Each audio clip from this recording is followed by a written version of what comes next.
Pernah merasa seperti ada sesuatu yang besar menunggu di dalam dirimu, tapi kamu nggak tahu bagaimana caranya memulainya. Kamu punya visi, kamu tahu kamu ingin lebih dari ini, tapi entah kenapa, kamu malah buka YouTube, buka TikTok, buka snack yang nggak kamu butuhin, dan bilang ke diri sendiri, nanti aja, tapi nanti jadi besok, besok jadi minggu depan, dan tahu-tahu, setahun udah lewat. Bukan karena kamu nggak cukup pintar, bukan karena kamu kurang motivasi, tapi karena satu hal sederhana, otakmu benci hal yang terasa berat. Setiap kali kamu mau mulai sesuatu yang berarti menulis, olahraga, belajar bangun bisnis, otak melempar satu bisikan kecil, aduh, nanti aja deh, capek, dan kamu nerd lagi, down lagi.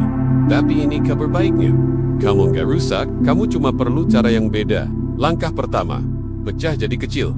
Bayangkan kamu mau bangun rumah, tapi kamu lihat tumpukan 10.000 batu bata dan cuma berdiri melongo.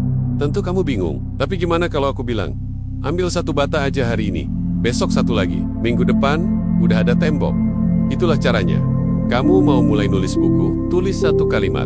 Mau mulai bisnis, coba cari satu ide. Bukan rencana 5 tahun. Mau mulai hidup sehat, minum air putih dulu. Jangan langsung diet ekstrem. Kita gagal bukan karena kita nggak bisa, tapi karena kita pikir kita harus bisa semuanya sekaligus. Langkah kedua, bikin jalur otomatis willpower itu kayak baterai ponsel cepat habis. Tapi kebiasaan, itu kayak charger otomatis. Kalau kamu letakkan sepatu olahraga di depan pintu setiap malam, kamu nggak perlu mikir 2 kali besok pagi. Kalau kamu buka laptop di meja yang bersih dan rapi setiap hari jam yang sama, otakmu akan nyalakan mode kerja tanpa disuruh. Buat ritual kecil, kayak lampu lalu lintas yang nunjukin kamu kapan mulai bergerak. Nggak harus sempurna, cukup mudah untuk dimulai. Cukup rutin untuk jadi otomatis. Langkah ketiga, hanya 2 menit janji ini ke dirimu sendiri. Aku cuma akan lakukan ini 2 menit. 2 menit nulis, 2 menit baca, 2 menit bersihin kamar, karena yang paling sulit bukan menyelesaikan, tapi memulai. Dan begitu kamu mulai, kamu mungkin akan terus jalan. Tapi kalaupun enggak, 2 menit itu tetap kemenangan. Kamu bangunkan otot yang tidur.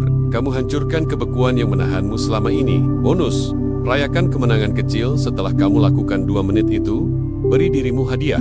Dengerin lagu favoritmu, stretching sebentar, atau cuma tarik napas dan bilang, good job. Hadiah kecil bikin otakmu tertarik buat ngulang lagi besok.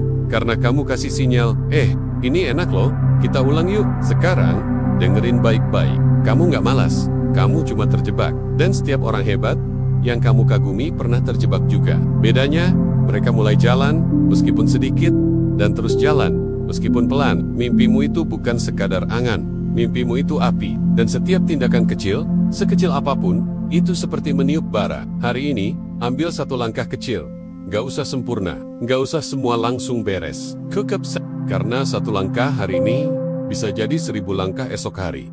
Dan pada akhirnya, yang mengubah hidupmu bukan niat besar, tapi kebiasaan kecil yang kamu ulangi tanpa henti. Jadi, apa satu hal kecil yang bisa kamu lakukan? Sekarang, kamu tidak perlu sempurna untuk mulai, tapi kamu harus mulai untuk bisa menjadi luar biasa.